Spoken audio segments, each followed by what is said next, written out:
मधुबनी में हम लोग हैं। इससे पहले जब हम आए थे बिल्डिंग के नाम पे, जब आप जान रहे होंगे पूरे जिला लगभग 50 लाख की आबादी में एक भी अच्छा जिला अस्पताल का सुख सुविधा नहीं था, लेकिन हम थैंक्स उस समय भी दिए थे। उसके बाद मेरी भी सरकार आई, उसको भी धन्यवाद दिए थे। लेकिन जब हम आए तो जहाँ पर ट्रांसफार्मर नहीं था, बिजली नहीं था, ऑपरेशन नहीं चल रहा था, फिर हम आए। मेरे कहने के बाद 15 दिन के अंदर निश्चित तौर पे ये स्टार्ट हुआ। और जिस ढंग से सब कम माने सुविधा के बाद भी, चूँकि मेन ही पर्पस है, मेरा मेन पर्पस है, सरकार का पर्पस है पूरे जिला का जो अस्पताल होने के नाते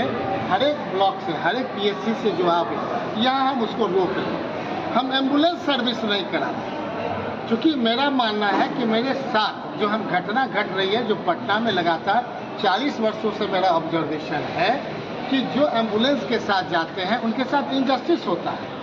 और जो प्राइवेट किसी ढंग से जो IGMS का स्थिति है, जो PMCH की ने लगातार 4 साल बंद रहा है, पेशेंट को लेने में दिक्कतें हैं, और कहीं ना कहीं एम्स का भी जो होना चाहिए वो कॉपरेशन भारत सरकार का नहीं दिख रहा है। अगर आप डायरेक्ट वहाँ कहता है कि जब तक OPD में आइएगा आप दिखाइएगा और आपके हिसाब से प्लान करेंगे, जैसे कि स्पष्ट कहते हैं, हम लोग कहते हैं जावे दवा के दाम पूछू ताबे पूछ के आके जा, हमारे पेशेंट धड़फड़ा जाता है। उसी समय एम्बुलेंस के जो ड्राइवर होते हैं वो उसको कहीं ना कहीं डाइवर्ट करके ले जाते हैं और उनको हर एक एम्बुलेंस से 5,000 से 10,000 रुपये वो जो भी प्राइवेट है वो देता है, और वो सारा चीज़ हमारे पेशेंट पर लोड होता है। इसलिए सरकार से भी मेरा आग्रह है कि हमारा पेशेंट हर एक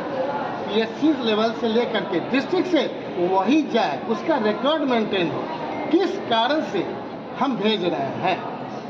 इसका मतलब है कि कहीं ना कहीं हमारे पास कमी है, और उस कमी को सरकार का काम है कि उसको पूरा करें, ताकि कम से कम पेशेंट जाए।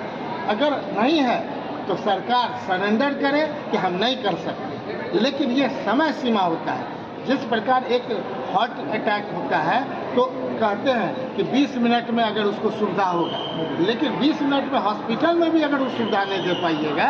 तो घर में वो सुविधा कहाँ से मिलेगा। तो कोई हड्डी का, अभी डॉक्टर राजीव बाबू हैं, मुझे बहुत खुशी हुई कि जो भी पेशेंट हमने देखा, जिस कारण से भी हो, जहाँ आयुष्मान भारत से किन्हें ऑपरेशन होना है, जो उपलब्ध नहीं है सरकार का, इसके बाद भी नी रिप्लेसमेंट तो नहीं हो रहा है, घुटना का जो भी काम है, अदरवाइज माइनस नी रिप्लेसमेंट सारा काम कर रहे हैं। इसलिए हमें खुशी है कि और भी हम आगे चाहेंगे कि नी रिप्लेसमेंट तक अगर मधुबनी में होने का हो तो राजीव बाबू से आग्रह करेंगे उस तरह का आप सोच बनावें कि हमारा पेशेंट कहीं बाहर लुटाने के लिए नहीं जाए। सर मर्डर खामियाँ क्या मिली, कमियाँ क्या मिली सर आपको? अभी पहले आने के बाद जो लगा कि एक्सरे मशीन खराब है, और जितने भी इसके बाद हम लोग घुसे वो कहीं ना कहीं अल्ट्रासाउंड भी देखे कि बंद है,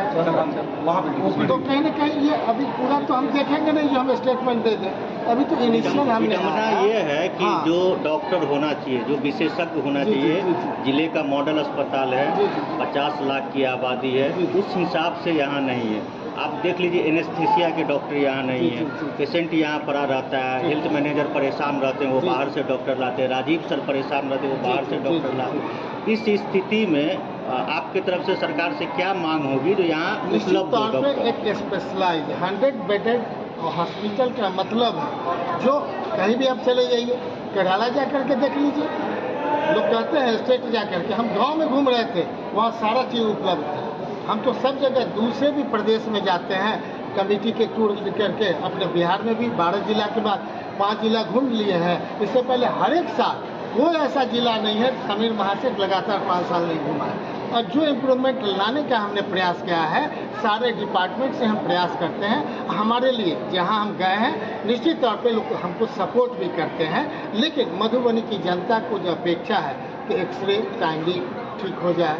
अल्ट्रासाउंड समय पर हो जाए, जो उनका पैरामीटर्स है उसके हिसाब से प्लानिंग में जो कमी है, हमारी बात हुई है, और जो कमी होगी आने वाले दिन में 4 तारीख को हमने कहा है कि आपके कमेटी, जब एस्टिमेट कमेटी मधुबनी आएगी, निश्चित तौर पे 15 दिन के अंदर जो जो डाटा आप कहते हैं, हम समझते हैं 90% पूरा सरकार करेगी।